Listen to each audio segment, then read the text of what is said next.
ডেকে লও রাসূলুল্লাহ রওজা পাকের কিনারে। আল্লাহ ও গো আল্লাহ ক্ষমা করে দাও, মাফ করে দাও, ক্ষমা করে দাও, মাফ করে দাও। এমন একটি মানুষের সাথে পরিচিত করিয়ে দিব যার লেখা, যার কণ্ঠের গজল আমরা ছোটবেলা থেকে শুনে এসেছি। আর ওনার চেহারাটা আমি সর্বপ্রথম দেখেছিলাম 2008 সালে।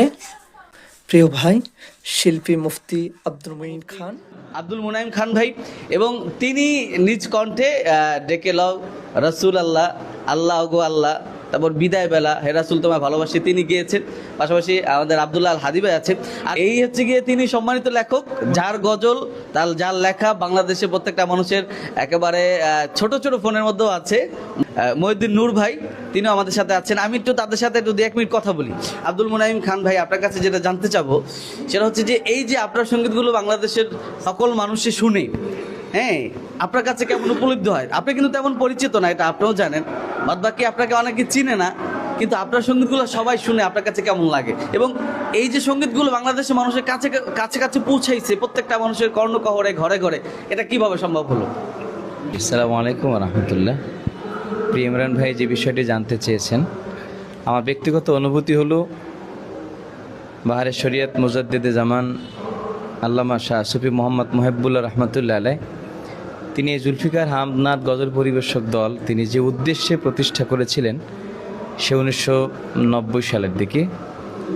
তো আমার ব্যক্তিগত অনুভূতি যে হযরত পীর সাহেব হুজুর কেবলা রহমতুল্লাহ আলাই যে ইখলাসের উপরে এই শিল্পী গোষ্ঠীর ভিত্তি স্থাপন করেছিলেন, তা আলহামদুলিল্লাহ হুজুর কেবলার ইখলাসের কারণে, আমাদের কণ্ঠের কারণে নয়, বরং হুজুর কেবলার ইখলাস এর কারণেই মূলত হয়তোবা আল্লাহ পাকের কবুলিয়াত এবং এর মাধ্যমে আমাদের এই জুলফিকারের প্রত্যেকটি গজল সবার হৃদয়ে জায়গা করে নিয়েছে।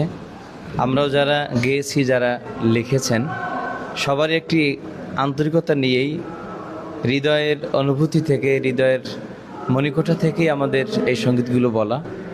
তো এই কারণে আমাদের বিশ্বাস যে প্রত্যেক মানুষ তারাও আবার সেই সঙ্গীতগুলো হৃদয় থেকে ধারণ করেছেন। বিধায়ী এই সঙ্গীতগুলো বাংলাদেশে নয়, শুধু সারা পৃথিবীর মানুষের, বিশেষ করে আশেক রাসূলদের হৃদয়ে নবী প্রেমের, আল্লাহ প্রেম এবং রসুল প্রেমের অনুভূতির জায়গায় স্থান দখল করে আছে। মুনাইমুল্লাহ খান ভাই, জাস্ট এক লাইন করে আপনার যেই গজলগুলো সবাই শোনে, এক লাইন করে শুনুন প্রত্যেকটা গজল, মানে এটা মানুষের কাছে খুব ব্যাপার ছিল।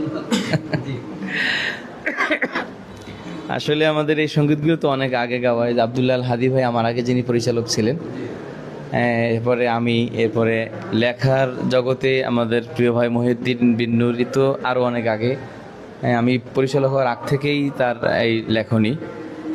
তো আসলে ওই সময় অনেক আগের গাওয়া, তো আজ থেকে প্রায় 2008 সাল আমাদের অ্যালবাম হলো। তারপরে এখন এই প্রায় 17-18 বছর প্রায়। তো যাই হোক, তারপরও আমরা একটু চেষ্টা করি, আব্দুল্লাহ হাদি ভাইয়ের আমি মিলে আল্লাহ ওয়ালার সঙ্গীত একটু গাই, যেটা আমরা দুই বন্ধু, এবং আমাদের সাথে মিজান ছিল, ঝিনাইদা কুষ্টিয়ার মিজান ভাই ছিল নাটোরের। হ্যাঁ, তো যাই হোক, আমরা আমাদের সঙ্গীতের যিনি লেখক, আমরা যারা সাথে শিল্পী ছিলাম, আমরা একসাথেই একটু অল্প করে বলি ইনশাআল্লাহ। আল্লাহ ও গো আল্লাহ ক্ষমা করে দাও, মাফ করে দাও, ক্ষমা করে দাও, মাফ করে দাও। আরেকটি গজল যেটা আমাদের মরহুম হযরত পীর সাহেব হুজুর কেবলা রহমতুল্লাহ আলাইহির ছোট সাহেবজাদা তিনি লিখেছেন, ডেকে লও রাসূলুল্লাহ রওজা পাকের কিনারে। আমি কেঁদে কেঁদে হই গো সারা, ধন্য করো দিদারে। আমি সহিতে পারি না বিরহ জ্বালা, ধন্য করো দিদারে।